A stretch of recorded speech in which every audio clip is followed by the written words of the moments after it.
Hey, good morning. Trying to spruce up the slides here a little bit. What's going on? Hey, put these in your buyer presentations. My company is the number one purchase mortgage lender in existence. Think about that. I think it's pretty cool. What's going on? Okay, you hop up here.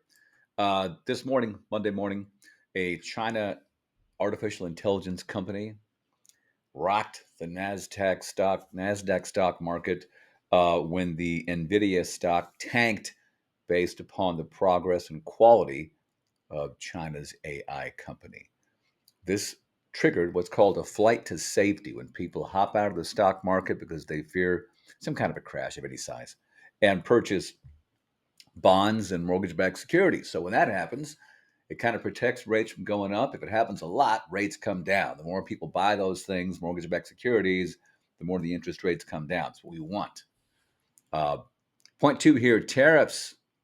A lot of talk about tariffs. And what we've seen so far is the threat of tariffs causing countries to kind of play ball and cooperate. So I haven't seen any implemented yet. If they're implemented on a large scale, we'll see how that affects things. Uh, it's not my favorite thing to always be talking about it, but so far they have only been, more bark than bite, right? What's coming up this week? Personal consumption expenditures is a Thursday. PCE, that's the Fed's favorite gauge. What they do, though, is they pretty much can interpolate between CPI and the producer price index that we're going to come in decent or slightly low here on Thursday. I'm not spooked about this one because of the way that the CPI came in. And so I think we'll be okay this week. I hope I'm not wrong. Fed meeting Friday, the first Fed minutes, first Fed announcement, first Fed press conference since we have a new president. Uh, Jerome Powell cannot be fired by the president.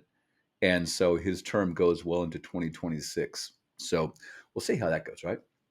Let's talk actual rates because they're getting a little better. 30-year fixed conventional is holding at about 7.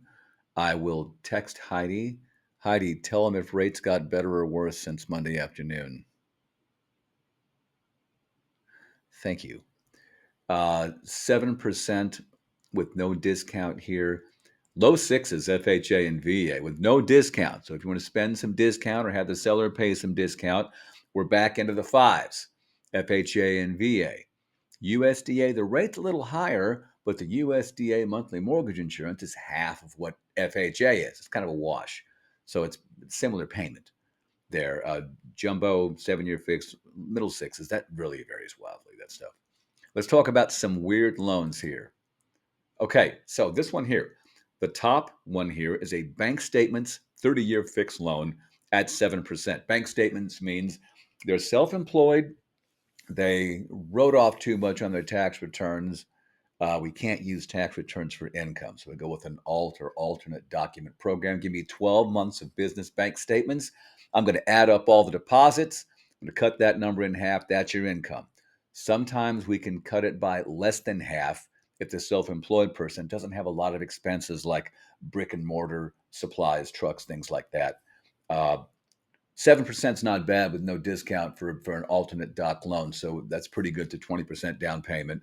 Below that is my favorite program. I'm doing this more and more. It's the investor interest only fixed and interest only fixed for 30 years, but it's interest only for the first 10 years. That's a 10 years right now, no discount, interest only at 7.75% interest only, which the payment is equivalent to having a 6.75% fully amortizing normal loan, right?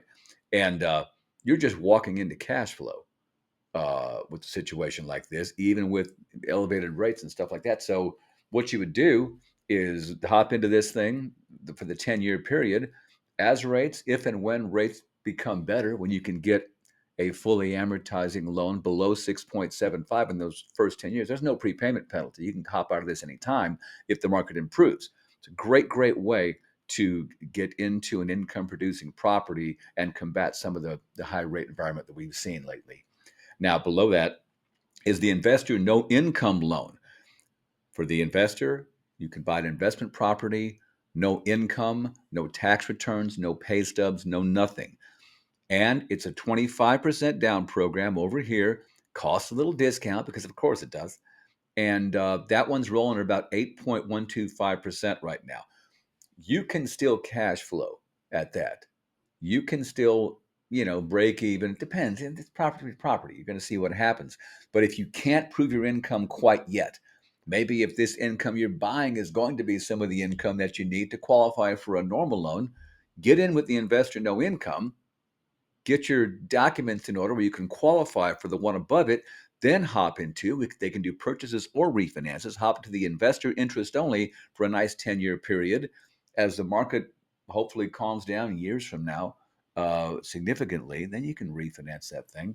But it's a great way, the little two-step that we can do to get into an income producing property. You cannot occupy it and then get into a longer term, really pretty term there. Below that, I got rehab loans right now. The conventional conventional rehab, known as the home style, is coming in at about 7.375%, charging one discount, only 15% down. You can do less down, but it gets a little convoluted. But that's not a bad rate for a rehab property. The value of the property post improvement is what we base that on. So you can have a smaller down payment than you think. Bottom line, FHA rehab barely under 7 right now. And we've talked about the differences that we can do with the FHA versus the conventional, the pluses and minuses. You got anybody thinking about this? Just have them call me, because the conversation is all just a big long. We fill up a notebook with ideas, and I can pencil it for them with no application, show them all the what ifs, and then see what we can get to.